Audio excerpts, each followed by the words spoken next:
Hi everyone, I'm Rebecca Edwards, Director of Education at Activated Probiotics, and here with me today is Naturopath Laura Taylor. Hi. So Laura, the reason that we're having this conversation today is one of the topics I love talking about more than anything, iron absorption. And we invited you in to talk about this today because you've really established a reputation as a practitioner who specialises in helping people with iron absorption. How did that happen? Well, kind of by chance, kind of by design. So I have my own extensive history with iron deficiency, and right throughout my degree it was always something that I was like, there has to be something more than just not eating enough iron. What is going on? And then when I got into clinic and I was seeing the same pattern happening for my clients over and over again, some people have iron deficiency for years, even decades, and the only tool they've been given to manage it is iron supplements.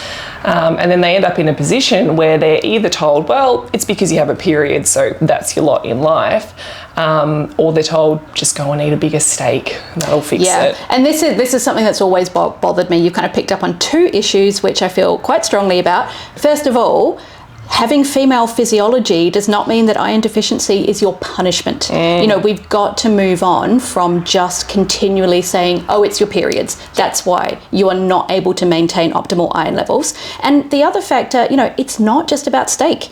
Most of the world does not eat as much red meat as we do in developed nations, and yet we don't see, you know, iron deficiency correlating with meat intake around the world. It's not just about not eating enough iron in your diet. What do you think are some of the reasons people come to you when they just haven't been able to, you know, to see optimal iron levels being resolved for them? When you go diving in their background, what are you seeing? What do you think is causing it? Yeah, the most common thing I see are disruptions in the digestive system. So at that first point of absorbing your iron, and there's a couple of really common ones that I see in clinic. The first one being celiac disease. And now from a population perspective, celiac disease is estimated to affect around 1% of the population, but that's growing. So every year we're seeing more and more people with celiac disease. And the thing with celiac disease is around 70% of people who have it don't actually know they have it. And so they're walking around with damaged small intestines from the gluten, wondering why they're chronically iron deficient. And so a big thing that I screen for when someone comes in who has iron deficiency is, have you been checked for celiac disease? If not, we need to do that. Even in the absence of some of those more common signs and symptoms that we see with celiac disease, if there's chronic iron deficiency with no other obvious cause, then celiac disease has to be ruled out. Yeah, it's a big red flag, isn't it? You know, there's clearly a reason why someone is not absorbing iron. And why don't we start with looking at, well, where is iron actually absorbed and what's happening in that part of the body? Yeah. And this is something that, you know, I love talking about all of the biochemical pathways that lead to iron absorption. Yeah. Let's just talk about the role of the duodenum for a minute, because as you mentioned, that's the part of the body which is under that destructive autoimmune attack when someone has celiac disease. Yeah. What's going on the surface of the duodenum when we absorb iron? What's happening? Yeah, so the duodenum, being the first part of the small intestine, is where iron is absorbed. And in order for that absorption to happen, you have to have a really healthy lining in the small intestine. And so you have these things called villi, and they're like these little wiggly fingers.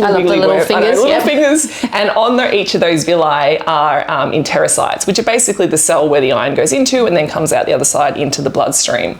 If you have a disruption to that environment, and in the case of celiac disease, those villi are effectively flattened, you can see how any iron that's coming into the duodenum is going to have a really hard time finding somewhere to enter the lining and be absorbed. You've just got no chance. You're just completely missing the bus, essentially. That's right. For iron absorption. And it's, you know, I love to kind of really go deeper into that detail as well, that, you know, you've got the fingers, because we love the finger-like projection, the villi, and you've got the enterocytes, and you've also got the microvilli, you know, what we call the brush border, where you've got all of your digestive enzymes being produced. Yeah. And so we need those digestive enzymes to make our dietary iron more bioavailable and then to be able to taken up by those enterocytes. So when we've got celiac damage, you've got no chance.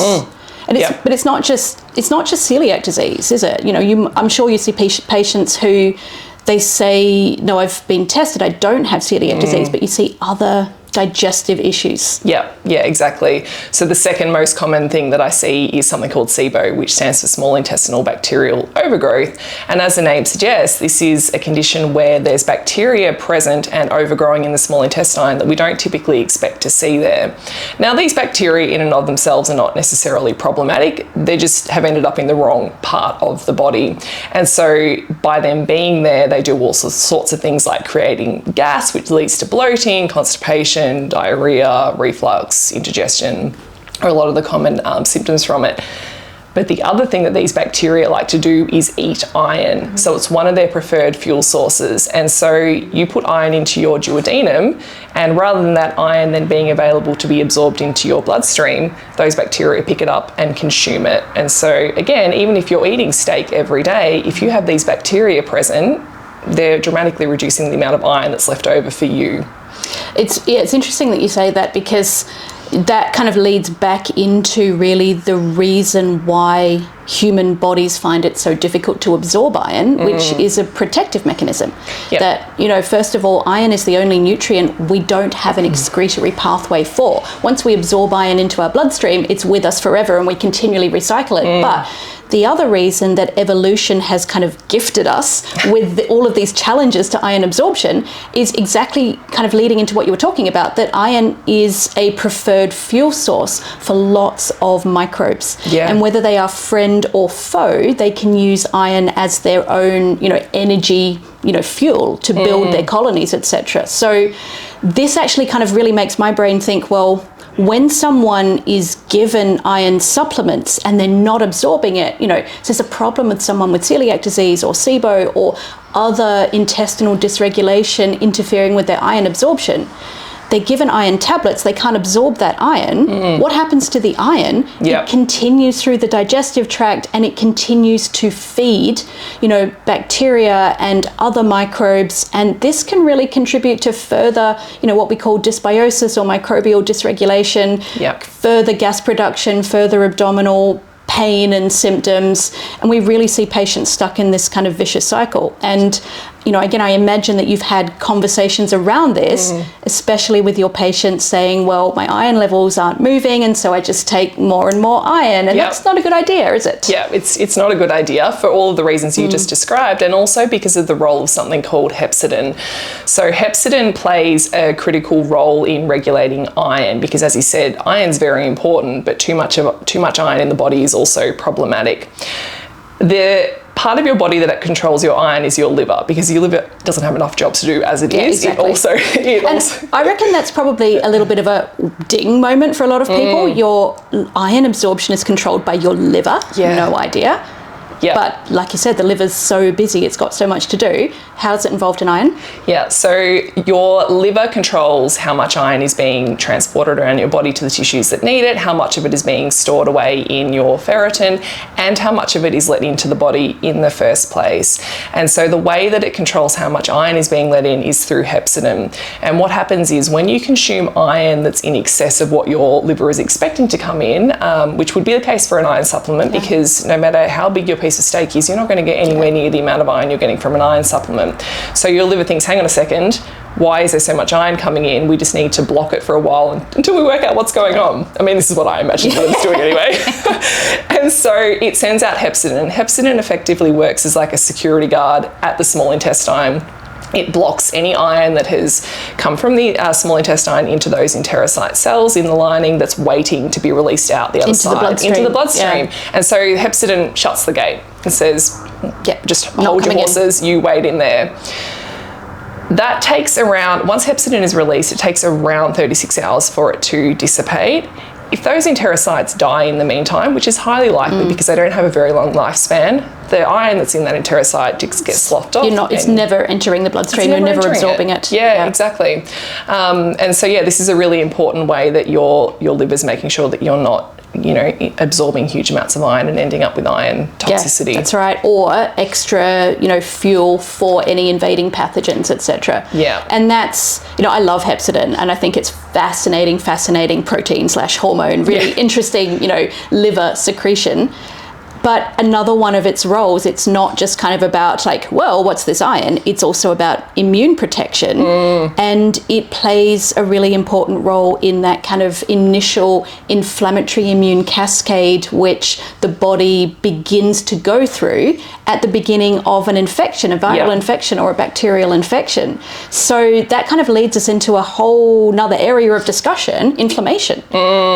And is this something that you think patients have awareness of when they come to talk to you about iron? Do any of them bring up the idea of inflammation blocking iron absorption? I mean, some of them do, because a lot of my clients are very health educated, but for a lot of them it's a surprise and it's the first time they're hearing about the role of inflammation. And I'll quite often say to them, when you had your iron tested, did they test your CRP? Because this is actually in the guidelines, but I think I've seen it once that someone's iron blood test results have come along with a CRP, which is an inflammatory let's talk about inflammation for a second. How do we explain this complex relationship between inflammation, gut health and iron levels? Yeah, so when your body is inflamed, as I said, your liver is very smart, but it can only work with the information that it has available to it. And when there's inflammation present, your liver thinks, okay, well, what could cause inflammation? The most likely cause of that is some kind of bacterial infection. As we said, we know bacteria eat iron, and so your liver thinks, okay, well, we need to take as much iron out of circulation as we can, and we need to prevent as much iron coming into the body as we can until this bacterial infection is cleared, because the last thing we want is to continue to feed it. And so it does that by a couple of mechanisms. The first one is what we discussed, where it blocks iron coming in through the enterocytes, but it also interacts with the white blood cells, so part of your immune system, which are called macrophages, and I think of these as like little Pac-Man. That's right. We always do the Pac-Man. The Pac-Man.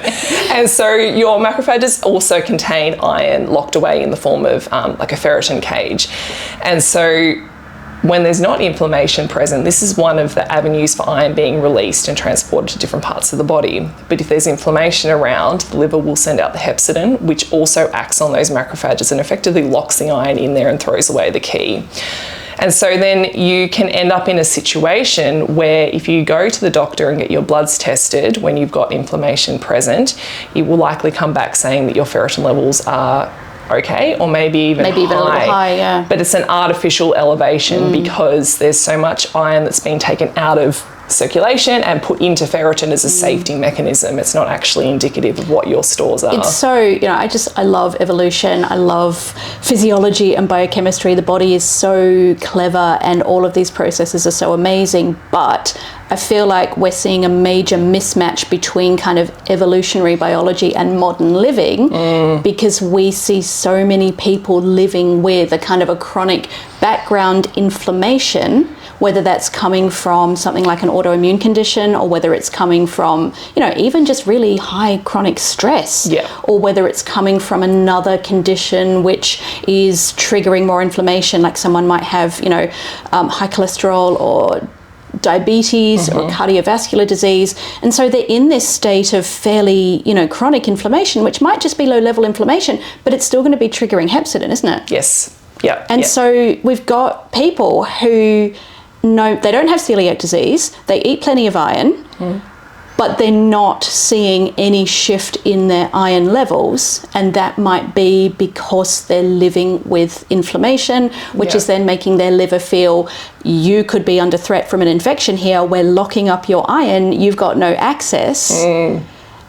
This must be one of the areas where you work with your patients to kind of unlock this inflammatory mystery. Yeah, all the time. Because again, it's like peeling back layers of an onion, right? We start with iron deficiency, we rule out things, we end up potentially with inflammation, but inflammation isn't the end of the story either, because as you said, then the next step is, well, what is causing the inflammation? And we need to address that. And I mean, there can even be layers beyond that, but the common ones for the people that I see in my clinic, it's autoimmune conditions, stress. And this again ties back to kind of almost that almost what I really like to call medical misogyny, which comes back to it's your periods. Oh no, hang on, it's your autoimmune disease, and women are more prone to autoimmune disease, so it's just again another factor of being female, but it doesn't have to end there. When you're working with your patients, I know that gut health is a really big focus for you. How do you address kind of inflammation, hepcidin, iron absorption through the gut? Yeah, so there's a few ways that I do it, but one of my first lines of defense, even before I've done any testing to see what else is going on, is to use a particular probiotic strain, which I'm sure you're familiar with, which is Lactobacillus plantarum 299V, which is so near to my heart. Same. It is, you know, again, I always kind of make a joke at my own expense about I am such a dork that I do have my favourite probiotic bacterial strains, and definitely Plantarum 299V is up there, and that's you know, that's why we brought out Biome Iron Probiotic, which is this strain Plantarum 299V, because it's been shown in multiple published trials to enhance iron absorption. So it's great to hear that this is something that you're seeing in your results in your clinic and that you're using. Yeah, absolutely. Yeah, I find it really effective, and for some clients that's all we need to do to help improve that small intestinal environment, to help improve the amount of iron they're absorbing from their food, and that can be enough. We don't need to do any other interventions, certainly no iron tablets or anything like that.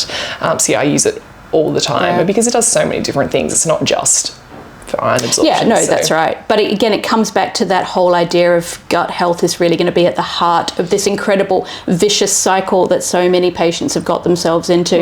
And we know that 299V has several mechanisms via which it's working on duodenal health. It's reducing inflammation on the duodenal lining. It's working with those villi and microvilli to enhance digestive enzyme secretion to make the dietary iron more bioavailable, but then also having a more systemic anti-inflammatory effect as well, which is then going to be cutting into that cycle of inflammation along with everything else that you're doing, because it's not our naturopathic philosophy always tells us it's never just one thing. We always look at the whole person. And it's it is so wonderful to know that there are practitioners like you who are not taking "you've got low iron" as the end of the story. And that's a message that I'd really love. I'd love everyone who's listening to this who suffers with low iron to know that there will be a reason, and you and your practitioner need to pop on your Sherlock Holmes caps and become detectives and really go looking for what is the reason I'm not absorbing iron. And then once we've got an understanding, then there's something we can do about it. Yeah, it's really about unlocking those mysteries. Yeah, and that's what we're all about. It is.